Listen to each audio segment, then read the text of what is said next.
Merci de votre écoute. Bienvenue dans ce journal, le sommaire.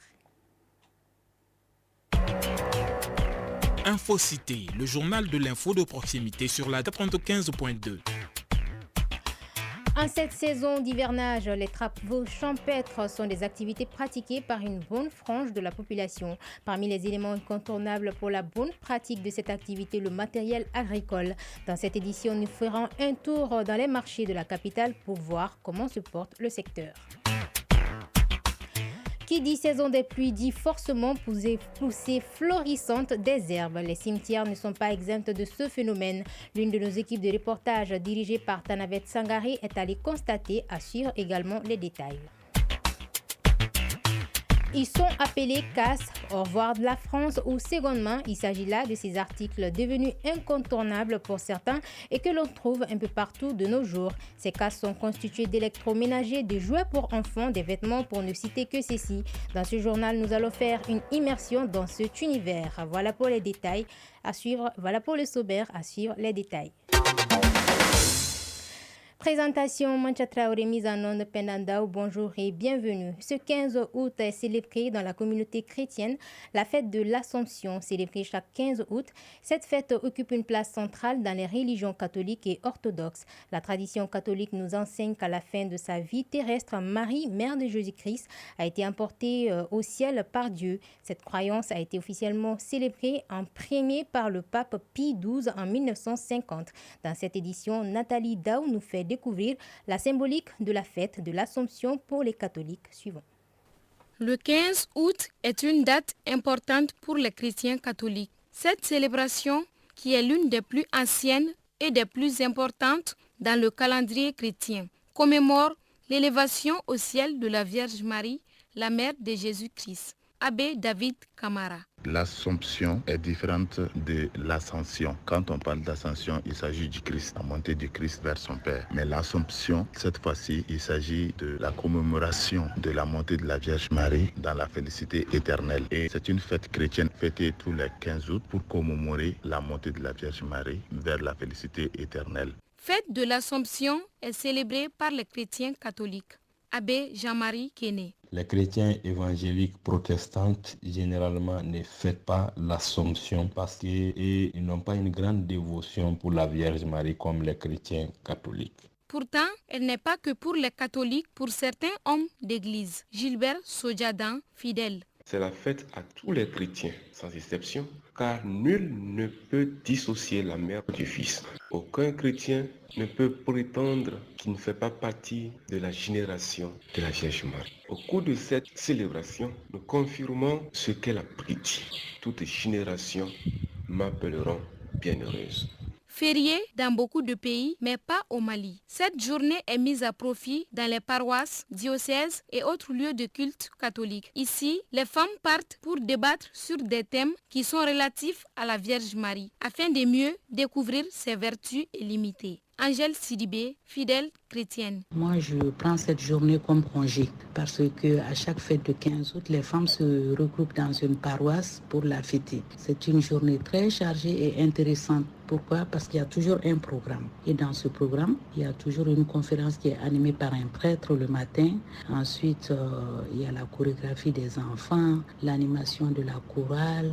Et après, il y a le déjeuner. Et tout ça se termine par une messe dans l'après-midi, généralement à partir de 16h. Mais c'est aussi l'occasion pour les femmes de se retrouver. On cause, on s'amuse, on danse, en même temps on prie. Pour les chrétiens, l'Assomption de Marie est un symbole d'espérance, de promesse et de résurrection. Elle représente la victoire sur la mort et la glorification de l'humanité en présence de Dieu. La Vierge Marie est comme une intercesseuse puissante et cette fête est souvent l'occasion pour les fidèles de renouveler leur dévotion ou encore attachement à elle. Abbé David Camara. Marie est devenue la médiatrice. Elle n'est pas la source de salut, mais elle peut désormais, à travers cette posture, être notre médiatrice auprès de son Fils. Et voilà pourquoi nous avons le rosaire. En somme, le 15 août est une journée de prière, de réflexion spirituelle et de célébration pour les catholiques du monde entier, marquant l'importance de la Vierge Marie dans la foi chrétienne.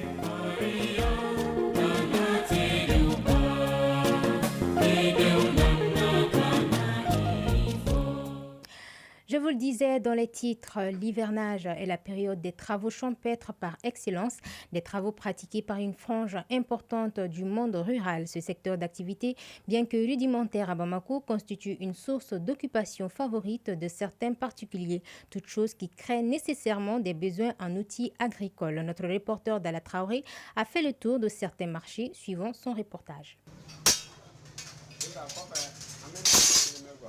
Les cimoires, la charrette ou encore la charrue sont entre autres outils agricoles en cours de fabrication chez Ousmane Samasekou. L'artisan utilise beaucoup de matériel d'anciens véhicules dans la fabrication de ces outils agricoles. Et d'après notre constat, l'atelier tourne à plein régime car la demande est très forte en cette période d'hivernage. Ousmane Samasekou, vendeur d'outils agricoles. Je dis que Mali a besoin de matériel agricole. Les matériels agricoles importés, ça coûte cher, c'est lourd. On a étudié les animaux. On a trouvé que les bœufs n'ont pas de force.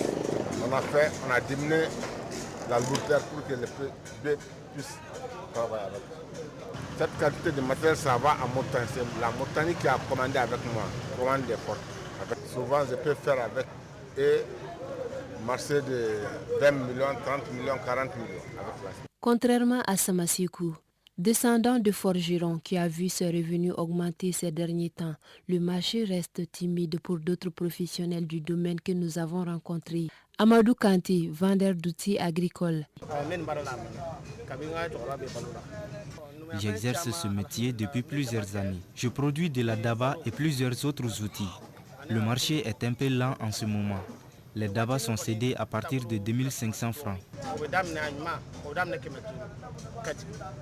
Seiba Koulibaly, agriculteur de son état, vient régulièrement renouveler ses outils agricoles au flanc de la colline ici, au marché de Médine, en commune 2 du district de Bamako. Je suis venu renouveler cette daba moderne pour mes travaux champêtres. Je l'ai acheté à 200 000. Je viens de Dougouri où je pratique l'agriculture. Seydou Traoré, agriculteur. Cette année, les prix des outils agricoles ont diminué car ce qui était cédé à 3500 francs est cédé actuellement à 3000. En cette période des pluies, nous cultivons du maïs, du gombo, de l'arachide et du haricot. Dieu merci, la récolte est bonne cette année. Le marché est suffisamment fourni en outils agricoles en cette saison des pluies. Chaque acteur du domaine arrive tant bien qu'il mal à gérer son quotidien. Et oui, nous sommes en saison pluvieuse, une saison caractérisée par de fortes pluies. Cette saison favorise également la poussée florissante des herbes. Un tour dans les cimetières et on constate les herbes dans les allées et autour des tombes. Ainsi, notre rédaction s'est intéressée à l'état des cimetières pendant cette saison. Le reportage est signé Tanavet Sangari. C'est la saison pluvieuse. Débutée depuis fin juin cette année, cette saison est synonyme de fortes pluies, provoquant souvent l'inondation et la poussée des herbes. Fatoumata Salamanta a 32 ans et est ménagère. À la fin de la pluie, elle s'est apprêtée pour sortir et nous l'avons suivie. Après 20 minutes de marche, nous nous sommes retrouvés au cimetière de Yirimajo Sud, en commune 6 du district de Bamako. Apparemment, elle s'y rend chaque vendredi pendant l'hivernage pour voir l'état du tombeau d'un proche. C'est devenu une coutume pour moi et c'est un acte nécessaire très important. Les proches, amis ou familles ne sont pas les seuls à intervenir dans l'entretien du cimetière pendant l'hivernage. Cette fonction est officiellement attribuée au gardien du lieu, Alou Touré, un des gardiens du cimetière Yirimajo Sud. Pendant l'hivernage, nous sommes confrontés à beaucoup de difficultés. Ainsi, nous faisons l'état des tombeaux pour voir s'il n'y a pas eu de dégâts avec les briques et la boue. Pour ce qu'il y a des herbes qui poussent constamment pendant cette période, ce sont les habitants du quartier et d'autres personnes de bonne volonté qui nous aident. L'imam Ahmed Seydou Diallo. Le cimetière est un endroit très important. De ce fait, il doit être entretenu notamment pendant l'hivernage. Il faut désherber le lieu et y faire un contrôle tout le temps. Pour bien exécuter ces tâches, les gardiens des cimetières nous informent et à notre tour, nous venons en aide. Aussi, nous lançons un appel à d'autres personnes.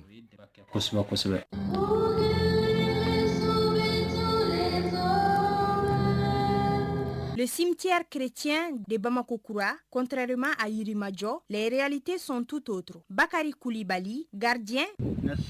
Quand il pleut, l'entrée du cimetière devient impraticable à cause de l'eau et de la boue. Concernant les herbes qui poussent, nous avons un mutuel qui est un regroupement d'acteurs qui contribuent pour l'épargne et l'assistance sociale. Ils interviennent pour engager des personnes spécifiques pour désherber le cimetière, sinon ils amènent des herbicides. Les cimetières sont essentiels pour la vie. Leur entretien, surtout pendant l'hivernage, est nécessaire. À présent, le tour d'horizon de l'actualité internationale. Et oui, nous ouvrons à présent une fenêtre sur l'actualité internationale et ce sera avec vous, Balkissa Kamati. Bonjour Balkissa. Bonjour Mancha. Comment ça va? Ça va et toi? Alors, moi, je vais très bien, alhamdoulilah. Rencontre Ouattara Gbagbo en vue de 2025, ça se passe en Côte d'Ivoire. Oui, Mancha, une nouvelle rencontre entre le président Alassane Ouattara et son prédécesseur Laurent Gbagbo est en préparation active selon des sources proches de deux parties. Cela fait désormais 2 ans que les deux hommes ne se sont pas rencontrés et cette réunion pourrait avoir un impact significatif sur le paysage politique en vue de la présidentielle de 2025. Le 6 août dernier, lors de son message à la nation, Alassane Ouattara est resté silencieux sur ses ambitions pour l'élection à venir, laissant planer des incertitudes sur ses intentions. Accord de coopération militaire, il est signé par l'Égypte et la Somalie. Effectivement, l'Égypte et la Somalie ont franchi une nouvelle étape dans leur coopération en signant un accord de défense majeur hier mercredi. Lors d'une rencontre au Caire, le président égyptien Abdel Fattah el-Sisi et le président somalien Hassan Sheikh Mohamud ont discuté de la lutte contre le terrorisme et de la sécurité en Somalie. Ce nouvel accord de défense vise à renforcer la sécurité en Somalie, un pays souvent frappé par des attaques terroristes, notamment par la branche est-africaine Akada.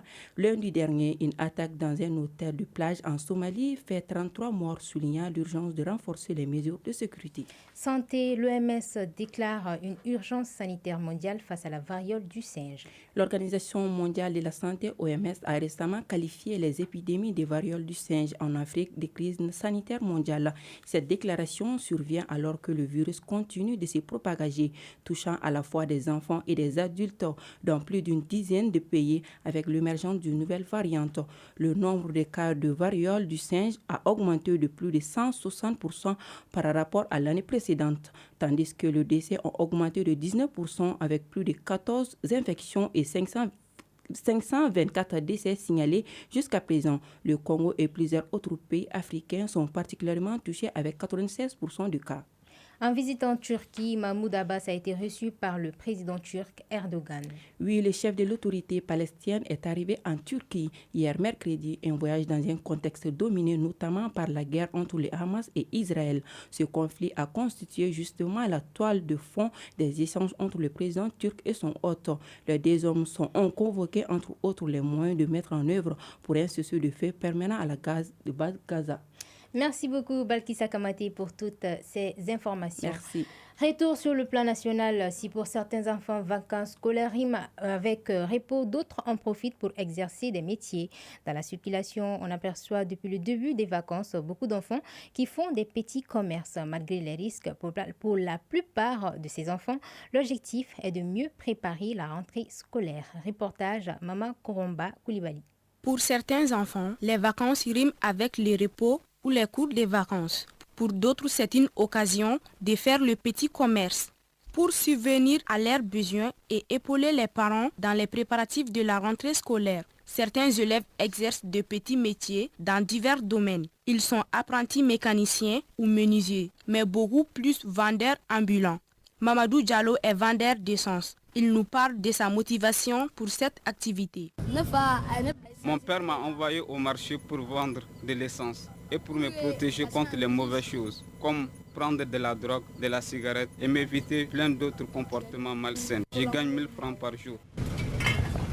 À la demande des parents ou de leur propre volonté, ces élèves qui font le commerce pendant les vacances ont pour objectif de soutenir leurs parents dans les préparatifs de la rentrée scolaire ou d'autres besoins. Oumar Kale, vendeur de pochettes de téléphone. Je vends des pochettes pour pouvoir économiser de l'argent. Certains se promènent dans plusieurs quartiers de la ville pour vendre leurs produits, tandis que d'autres préfèrent ne pas trop s'éloigner et restent dans leur quartier. C'est le cas des enfants de Assitan Koulibaly, ménagère à Kati. Pendant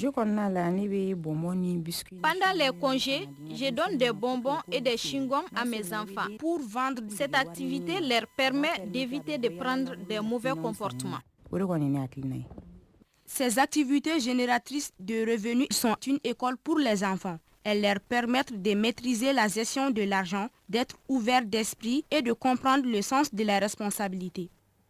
Autre titre de ce journal, aujourd'hui les articles de seconde main, souvent appelés CAS, sont devenus incontournables sur les marchés de Bamako. Des marchés en passant par les abords des rues, la capitale est inondée par la présence des vendeurs d'objets dits CAS. Ainsi, de plus en plus de clients se tournent vers ces produits pour trouver leur petit bonheur. Notre reporter Djeneba Djigiba s'est intéressé au sujet suivant son reportage.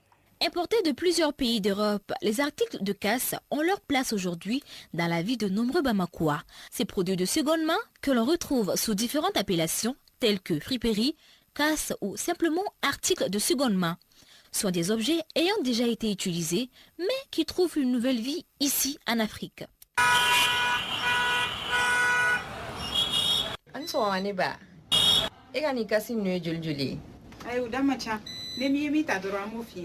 Dans les marchés de la place, les abords des grandes avenues, les coins de rue et même les espaces vides des quartiers périphériques, il est presque impossible de ne pas croiser en étal de friperies, des vêtements aux appareils électroménagers, en passant par les meubles et même des jouets pour enfants. Ces produits attirent une clientèle variée. Soumaïla Diko, caissier au bazar américain. Au début du mois, il n'y a pas trop de marché, mais à la fin du mois, les gens ont assez de sous pour se permettre de faire des achats.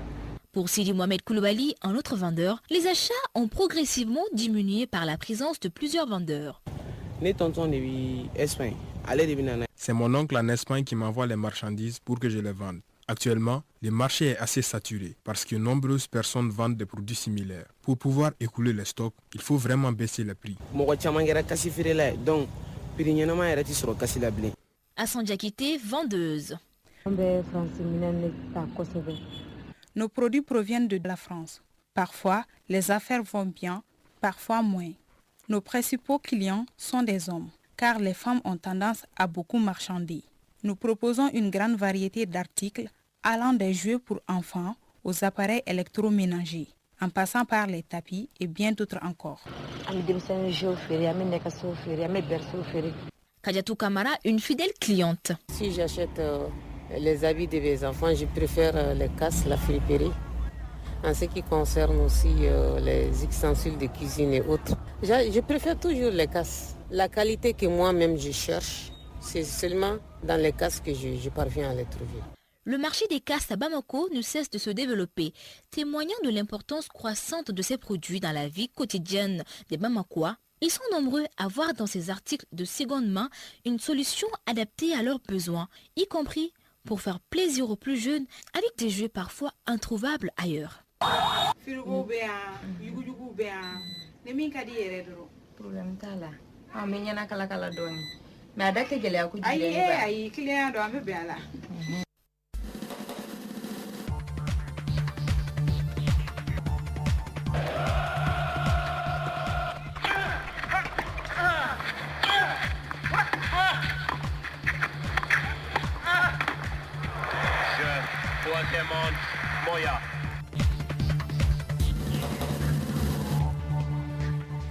Voilà pour la page sport. Je reçois encore une fois Daouda Koni. Bonjour Daouda. Bonjour Mancha Traoré.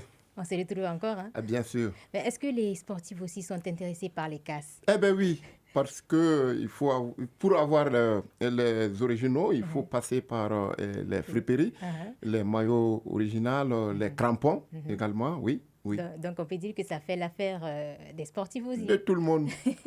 Alors, sport à présent, la 4e édition de la Super Coupe Colonel Assimi Goïta démarre demain, vendredi. Oui, la 4e édition de la Super Coupe Colonel Assimi Goïta donnera son coup d'envoi demain 16 août au stade Mamadou Konaté à Tomikorobuku. Les équipes sont réparties en 2 poules. La poule A est composée de l'équipe de la présidence, de Koulikoro, de Sikasso, du CNT, de Mopti et de Gao. Pour la poule B, elle est constituée de l'équipe de Ségou, détentrice du trophée, de Bamako, de Kaï, le gouvernement de Tombouctou et de Kidal. C'est l'équipe de la présidence qui ouvre le bal face à celle de Sikasso. Le tournoi se déroule du 16 août au 21 septembre au stade Mamadou Konaté. La Super Coupe Colonel Assimi Goïta est une tribune d'expression des talents en herbe.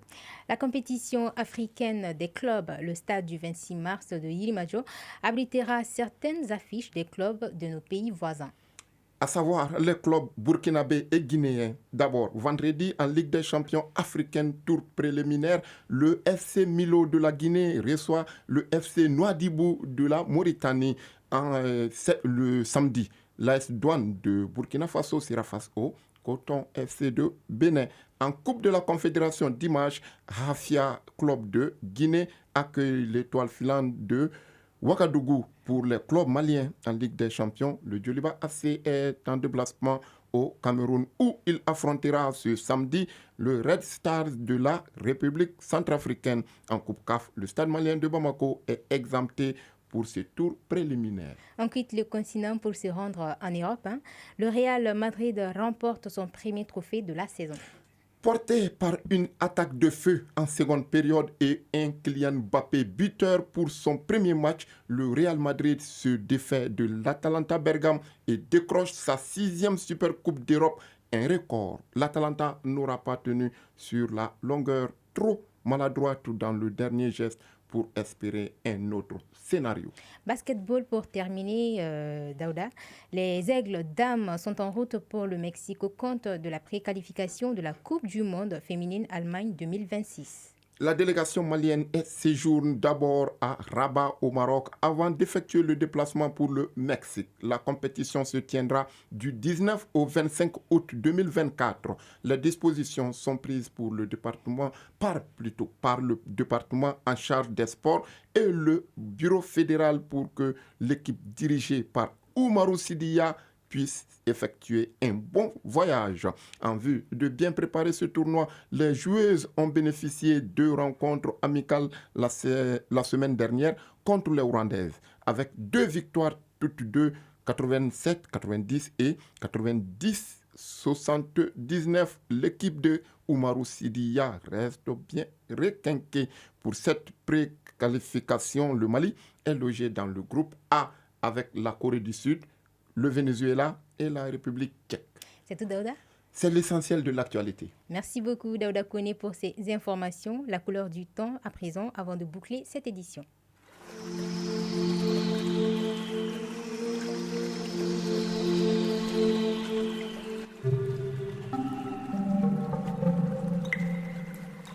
Sur Bamako et environ, le thermomètre affiche actuellement 29 degrés Celsius. La température maximale attendue est de 30 degrés Celsius. Et ce jeudi 15 août 2024, le soleil se couchera à 18h passé de 59 minutes. Ceci met fin à cette édition. C'est une présentation de Mancha Traoré, mise en onde Pendandao, mise en ligne Mohamed Koulibaly, réalisation Fatoumata Touré, coordination Salimata Dao et Nyanya Aliou Traoré. Merci de votre attention. Très bel après-midi à tous et très bonne écoute radiophonique.